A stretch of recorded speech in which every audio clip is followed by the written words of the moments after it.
तपाईँसँग बसेको छु, यहाँ मेयर साहबहरू हुनुहुन्छ, उहाँसँग हस्ताक्षर गरेर चाहिँ हिजो गराएको छ, तर अधिकरण गरिनु नपर्ने भनेर राख्नु। यो तपाईँहरूको सही हो? हामीले तपाईँहरूको सार्वजनिक सुनवाईमा तपाईँहरूको पहिलाको सरकारको उसमा ल्याउने काम गर्नुहोस् भन्ने हो। सरकारको उसमा स्वामित्वमा ल्याइसकेपछि बल्ल तपाईँले यस्ता सार्वजनिक सुनवाई राखेर अब हामी यसमा प्रक्रियामा गयौँ भन्ने हो। हामी कोसँग गएको छौँ? शेरबहादुर देउवा प्रधानमन्त्री हुने बेलामा गएको छैनौँ कि? प्रचण्ड प्रधानमन्त्री हुने बेलामा गएको छैनौँ कि? केपी ओली प्रधानमन्त्री हुने बेलामा गएको छैनौँ? हामी सबै कुरा तपाईँको एडिटीकै कुरामा पनि हामीले सहरको बिचबाट रहनुपर्छ भन्ने छैन भन्नुहुन्छ। ल्याउनुहोस् न ती मान्छेहरू, हामी डिस्कस गर्छौँ नि। तपाईँको अहिले भौतिक मन्त्रालयको सचिवज्यू उहाँसँग पनि कुरो भएको छ। अनि तपाईँहरूको सब धन्यवाद। मैले सम्बन्धलाई सूचित गरेँ। अहिले तपाईँको प्रस्तुतिमा जग्गा अधिग्रहण गर्नु पर्दैन भन्ने शब्द प्लस अरू के प्रश्न आउँछ, यो कुरालाई तपाईँले सच्याएर लाने कमेन्टमेन्ट गर्नुहोस्। हामी सबैको उपस्थितिमा यो कार्यक्रम हामी सुन्छौँ, तपाईँको कुरा सुन्छौँ। हाम्रो कुरा के हो तपाईँले हुबहु लेखेर लानलाई हामी अनुरोध गर्छौँ। हामी सबै तर्फबाट हामी आज उपस्थिति यो 25 मिटर राजमार्गको छेउछाउमा दायाँ बायाँ बस्ने अधिकांश घरधनी आएको छन्। अझ कति आएको छैन त्यो आफ्नो ठाउँमा छँदैछ। त्यसकारण हामी सबैको तर्फबाट तपाईँलाई अनुरोध, जे कुरा हामीले विमति गरेका छौँ त्यो कुरालाई तपाईँले लिखित रूपमा सच्याएर लानुपर्छ भन्ने हाम्रो सबैको तर्फबाट अनुरोध। धन्यवाद तपाईँहरूलाई। यो कुरालाई हामीले के भनेको अब एकपल्ट हामीलाई पनि भन्ने मौका दिनुहोस्। तपाईँले भन्नुभएको हामीले सुन्यौँ र तपाईँलाई एक मिनट हाम्रो कुरा सुनिदिनुहोस्। तपाईँहरूसँग सुझाव मैले सुरुमा पनि भने तपाईँहरूसँग सुझाव नै यिनै कुरा लिखित रूपमा हामीले बाँड्नै छ। तपाईँहरूसँग लिखित रूपमा तपाईँले सही गर्नुपर्छ भन्ने पनि छैन। तपाईँहरूले लिखित रूपमा हामी तपाईँहरूको प्रत्येक कुर्सीमा लिखित रूपमा पुर्याउँछौँ। तपाईँहरूले लिखित रूपमा आफ्नो लागेको कुरा भन्नु होइन र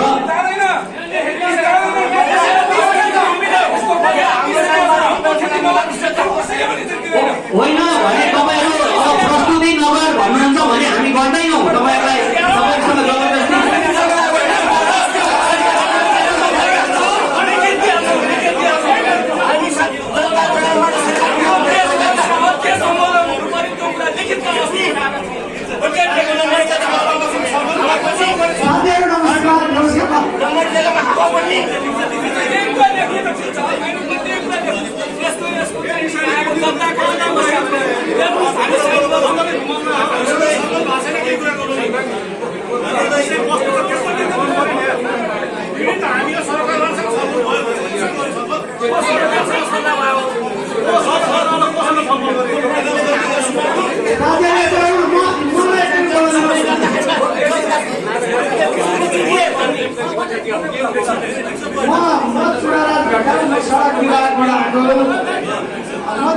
बोल्छु अनि हजुरले जे भन्नुहुन्छ त्यही लेखिन्छ।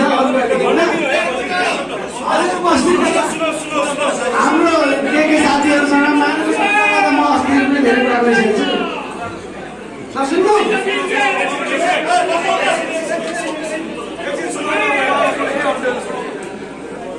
तपाईँहरूको भावना भन्दा बाहिर गएर चाहिँ सडक बन्दैन, यो कन्फर्म हो। तपाईँहरू धेरै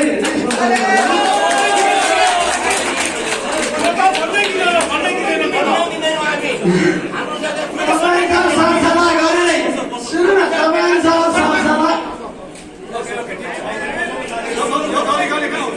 सरसल्लाह गरेरै हामी बनाउँछौँ।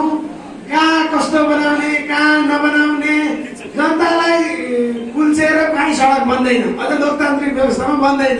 त्यहीँ हुनुहुन्छ मन्त्रीज्यू, सांसदज्यू, मेयरज्यूहरू होइन। र कहिलेकाहीँ के हुन्छ भने म एउटा उदाहरणबाट भन्छु। इटहरीमा चाहिँ त्यो उसमा जस्तै ओभरपास बनाउनु खोजेको छ कुवाकोमा जस्तै। अनि इटहरीका साथीभाइहरू हामीलाई यो ओभरपास चाहिँदैन भन्नुहुन्छ। तर बिर्ता मोर्खाले फेरि होइन हामीलाई बनाउनु त्यहाँ थिएन हाम्रो डिजाइनमा, हामीलाई बनाइदिनु पर्यो भन्नुहुन्छ। त्यही त जहाँ बनाउन छैन त्यहाँ बनाइदिनु पर्यो भन्नुहुन्छ। जहाँ बनाउन खोजे पाइँदैन भन्नुहुन्छ। पथरीमा पनि त्यस्तै हो। यो पूर्व पश्चिम हाइवे एसियन हाइवेको रूपमा विस्तार हुँदैछ। अब हेटौडाले चाहिँ बाइपास जाने हो कि पुरानो बजार चाहिँ बढाउने हो, तपाईँहरू छलफल गर्नुहोस्।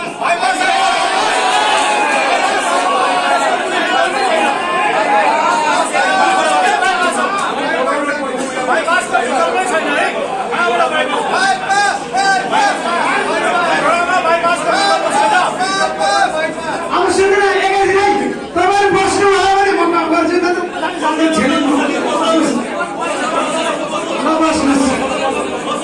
हामी जबरजस्ती यही कुरा निर्णय भयो भनेर तपाईँहरूको हस्ताक्षर लाँदैनौँ। यहाँ सिडो साहब हुनुहुन्छ, प्रहरी प्रशासन हुनुहुन्छ, मिडियाको साथीहरू हुनुहुन्छ, होइन? यो कुनै अहिले लुकाएर केही काम हुँदैन। तपाईँहरूको चित्त जहाँबाट बुझ्छ हामी त्यही गर्छौँ। म अर्को एउटा उदाहरण दिन्छु। डुम्रे र दमौलीमा साथीहरूले धेरै बेर विरोध गर्नु।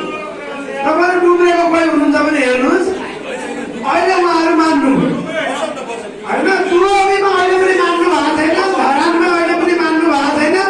जनताले नमानिकन जबरजस्ती घर भत्काउन डोलर आउँदैन। अब यो एडिबीको प्रोजेक्ट हो, जबरजस्ती आउँदैन। यति चाहिँ म तपाईँहरूलाई 100% रिक्वेस्ट गर्छु। म मेयर साहबलाई, माननीयज्यूलाई पनि एकदमै एउटा पनि विवाद हुँदै विरोध हुँदै जबरजस्ती यो आयोजना जान सक्दैन। तपाईँहरू ढुक्क गर्नुहुन्छ। अब तपाईँहरूको रोड बनाउने कि नबनाउने, बढाउने कि नबनाउने, बढाउँदा क्षतिपूर्ति दिने कि नदिने, त्यो सबै कुरा मैले भन्न सक्दिनँ। अघि हामी यहाँ बोल्ने नेउपानेजीले मलाई धेरै कुरा सोध्नु भएको थियो। उहाँहरूले उद्योगबाट लेखेर पनि दिनुभएको छ मन्त्रालयमा। सबै कुराको जवाब मेरो लेभलबाट दिएरसम्म पनि छैन। संविधान कानुन सबै तपाईँहरू बुझ्नुहुन्छ। त्यसको व्याख्या धेरै अदालतले गर्छ, हामी व्याख्या गर्ने निकाय पनि भएनौँ। तर म यति चाहिँ भन्छु, नागरिकलाई खुसी नबनाउने विकास चाहिएको छैन। सबै नागरिकलाई खुसी बनाएर विकास गर्ने हो। तर तपाईँले एउटा चाहिँ भन्न पाउनुहुन्न, बाइपास पनि हुन्न, बजार पनि छुन दिन्न, यो चाहिँ भन्न पाउनु। कि बाइपास हुन्छ कि बजार विस्तार गर्नुहोस्। म एउटा उदाहरण दिन्छु। तपाईँहरूको कोही चितवनमा आबन्ध हुनुहुन्छ भने 8 तारिकदेखि पुलचोकको चाहिँ आज बजार सुक्दै गयो। बजार सबै भरतपुर 24 कोठी यताको बाइपास फुक्दै आयो। तपाईँहरू राम्ररी हेर्नुहोस् होइन। भोलि तपाईँहरूले होइन हामीले त बजार बढाउनु पर्थ्यो, बाइपास गएपछि बजार त सर्वकै एउटा सहर हो भन्नु होला। ठिक छ, यो रेकर्ड भइरहेको छ मिडियामा हेर्नुहोस्। बाइपासको डिजाइन गर्ने बेलामा सर्वे गर्ने बेलामा हामीलाई नरोक्नुहोस्। त्यहाँको चाहिँ जग्गाको क्षतिपूर्ति पाउनुहुन्छ, किनभने त्यो हाम्रो सरकारको नाममा छैन, निजी जग्गाको क्षतिपूर्ति पाउनुहुन्छ। एउटा यो हाइवेको के छ सर भने 2021 सालमा नेपाल सरकारले 14वटा हाइवे घोषणा गर्यो। त्यो 14वटा हाइवे घोषणा गर्दा बजेटको जग्गा पर्यो। उसले मेरो घरबास उठीबास भयो, मेरो 50% भन्दा बढी जग्गा रोडमा गयो भनेर दाबी भन्नमा उसले क्षतिपूर्ति पाउँथ्यो। अर्थको सट्ट भन्न पाउँथ्यो। तर त्यतिखेर जसले लिनु भएन, रोडमा बसिरहनु भयो भने तपाईँले अहिले चाहिँ यो हाइवे विस्तार नहोला, तपाईँले विरोध गरेपछि यो हुँदैन। तर कुनै न कुनै दिन तपाईँको नाति पनातिको पाला पनि यो हाइवेकै नाममा हुन्छ। कुनै क्याबिनेटले उल्टाउन सक्दैन। यो कुरा त अदालतले बुझ्यो। अदालतले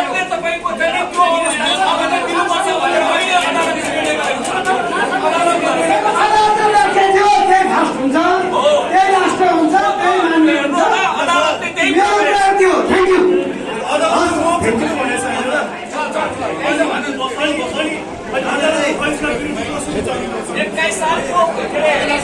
मैले अलिकति दुईटा मात्रै कुरा राख्छु। उहाँले एकतिरबाट जनतालाई निराश पारेर बाटो विस्तार हुन्न भन्नुभयो, अर्कोतिरबाट तर्साउने काम गर्नु। हेर्नुहोस् है, यो बाइपासबाट हाइवे जाँदैमा सहर रहँदैन भन्ने कुरो गलत हो। यो एउटा मुख्य सहर हो। हाइवेमा चाहिँ बाटो रोक्नै पाउँदैन गाडी, 90-100 को स्पिडमा कुद्नु पर्छ। त्यसैको निम्ति हाइवे भनिन्छ। हामी घुमेका छैनौँ, राष्ट्र अन्तर्राष्ट्रिय रूपमा हामी घुमेका छैनौँ, कुन ठाउँमा छ? त्यस कारणले गर्दाखेरि उहाँको कुरामा एउटा कुरो त्यहाँ। अर्को कुरो, विकास यो सहर फराकिलो हुनु हुँदैन भन्ने पक्षमा हामी छैन। सबैले केही फराकिलो चाहिँ पार्नुपर्छ है, यसलाई सहरीकरणको मार्गको रूपमा लिनुपर्छ, यसमा स्थानीय सरकारले जिम्मेवारी लिएर भए पनि यसलाई विस्तार गर्नुपर्छ, तर त्यो चाहिँ सहरी मार्गको रूपमा लिने भन्ने किसिमको आम सबै सर्वसाधारणको कुरो छ। त्यस कारणले गर्दा यसलाई कुनै आपत्ति मान्नु पर्ने छैन। यसलाई यदि बाइपासबाट लिएर जाने बित्तिकै यो सहरको अर्कोतिर माथिबाटै हेर्ने गर्छ। तपाईँले उ गरिरहँदा हामी धेरै ठाउँ पुगिसकेका छौँ। धन्यवाद।